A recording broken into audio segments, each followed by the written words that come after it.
C'est une histoire digne d'un roman policier. À Étais-la-Sauvin, un petit village de Bourgogne à 2 heures de Paris, les habitants n'en reviennent toujours pas. Qui a empoisonné la nappe phréatique qui alimente toute la commune en eau? Cette question les hante depuis 2 ans, car il n'est plus possible de boire l'eau du robinet. Alors, à la sortie de l'école, dans tous les esprits, c'est la même angoisse. Qu'est-ce qu'on ingère, qu'est-ce qu'on a bu, voilà, c'est à se poser des questions, à savoir qu'est-ce qui a été dans l'eau, est-ce que c'est nocif pour nous, pour nos enfants. Au bout d'un moment, on en a marre parce qu'on est beaucoup à avoir des enfants en bas âge quand même dans la commune. Il faut faire attention à tout ce qu'on lave, les légumes. Alors ça commence à bien faire, on en a marre. Dans le village, c'est la psychose, car face à un poison invisible, tout le monde craint pour sa santé et même pour sa vie. On ne sait pas ce que c'est, on ne peut pas vraiment savoir les dangers que ça représente. Et ne serait-ce que si vous avez une infime partie dans la bouche, c'est difficile d'évaluer un petit peu les dangers que ça peut avoir. Vous avez peur? Bien sûr, je tiens pas à me choper n'importe quoi. Donc, je suis plutôt jeune, je vais en profiter encore un peu, quoi. Depuis le début du scandale, il y a 2 ans, les autorités sont incapables de désigner les coupables, ce qui laisse la place aux rumeurs et aux accusations. Qui pollue la nappe phréatique d'Étais-la-Sauvin? Et comment vit-on dans un village où l'eau qui sort du robinet est empoisonnée? Pour les commerçants, c'est un cauchemar au quotidien. Dans le seul bar-restaurant de la commune, Dominique, le patron, a dû faire un stock d'eau minérale. Il n'a pas d'autre choix. Ah bah, on peut pas y échapper. Hein. Parce que si vous achetez du bon café et que vous mettez de l'eau de merde, eh ben vous allez avoir un café de merde. L'eau en bouteille lui sert même à remplir la machine à glaçons. Ça, et vous avez ce qu'on appelle des glaçons de luxe. Alors là, le Ricard, ça va vous coûter une fortune. Hein. Dominique en plaisante, mais toute cette histoire lui coûte très cher. Il achète à ses frais 300 bouteilles d'eau par mois. En 2 ans, il a dépensé plus de 3 000 €, une très grosse somme pour son petit établissement. Mais impossible de faire autrement, les autorités ont formellement interdit aux habitants de consommer l'eau du robinet. Elle est claire comme de l'eau de roche. Hein. J'aimerais savoir ce qui se cache sous la roche. Alors il est où le problème? Mais le problème, c'est ce qu'elle contient.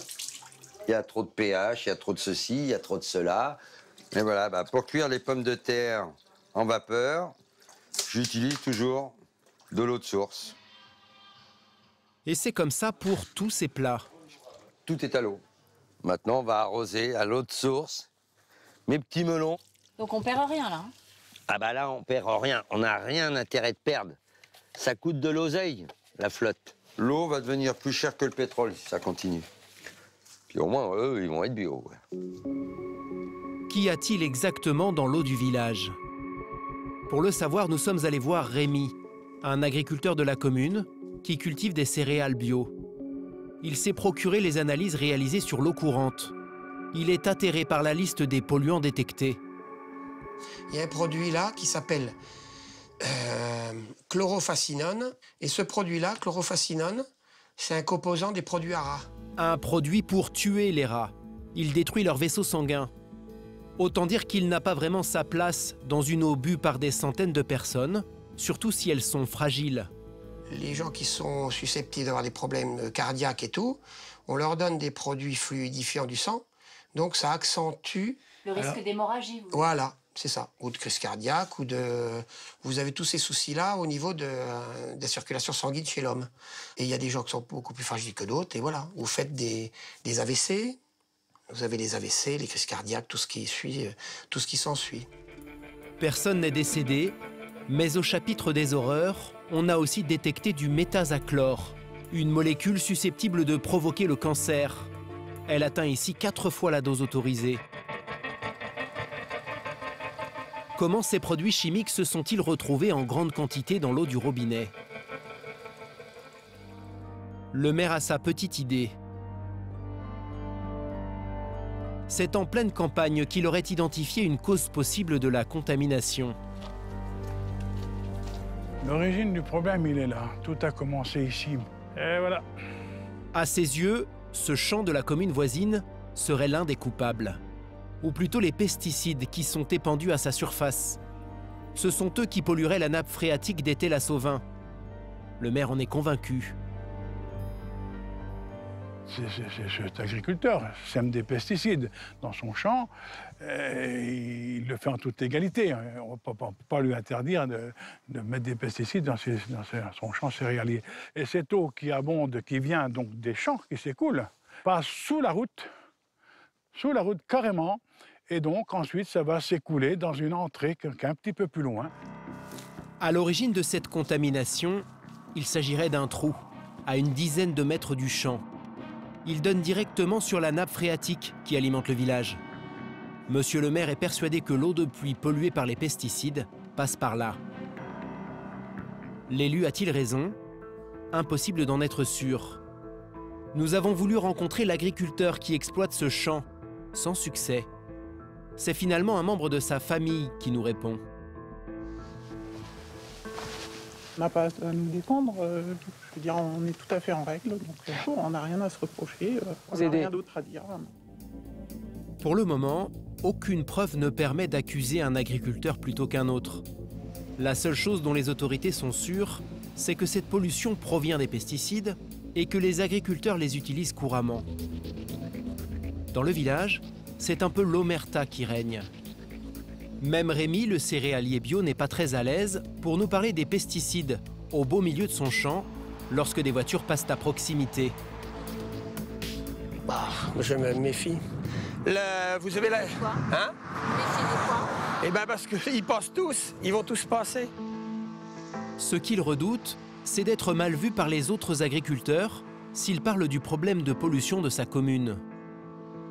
Vous êtes dans un monde agricole et puis c'est une espèce de petit, comment dire, des non-dits toute la journée.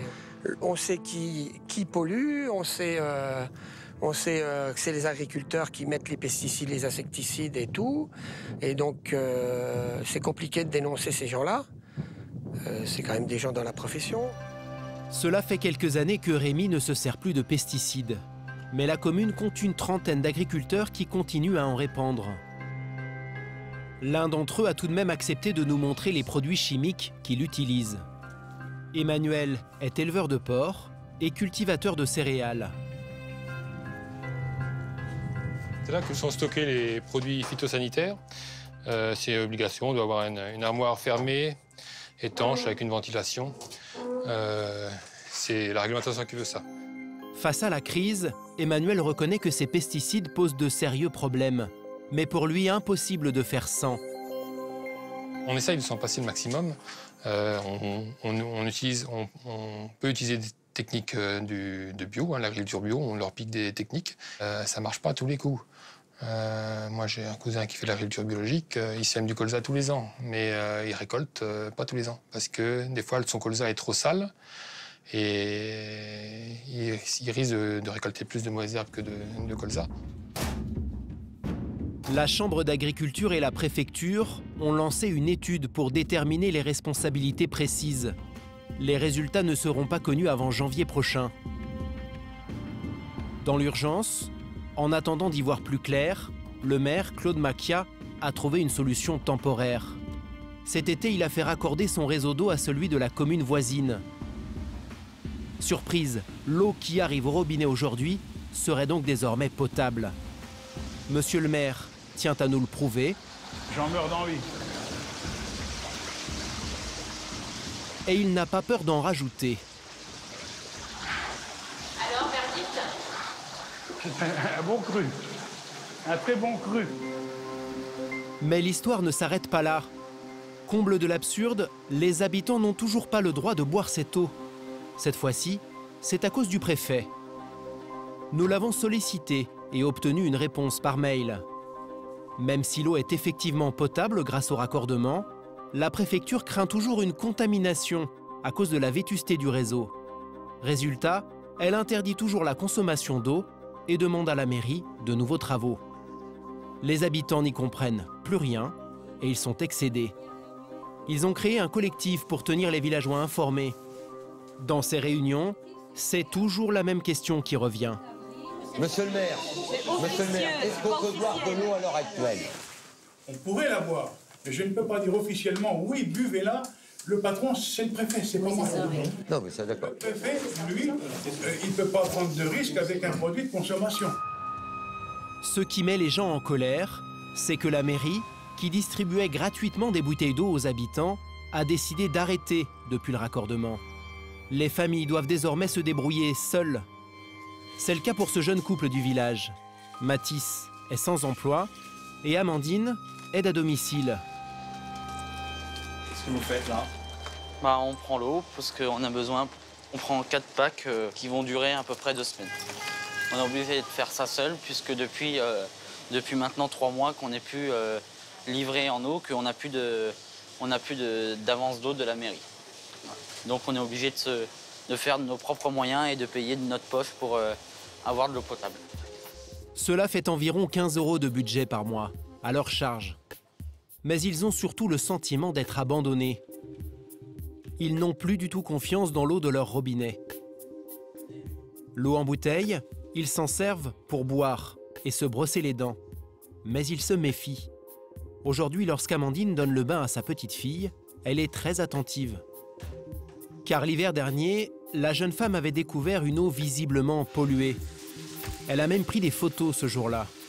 Elle avait une certaine petite odeur qui on a dû après partir chez de la famille, auprès de la famille pour aller se laver.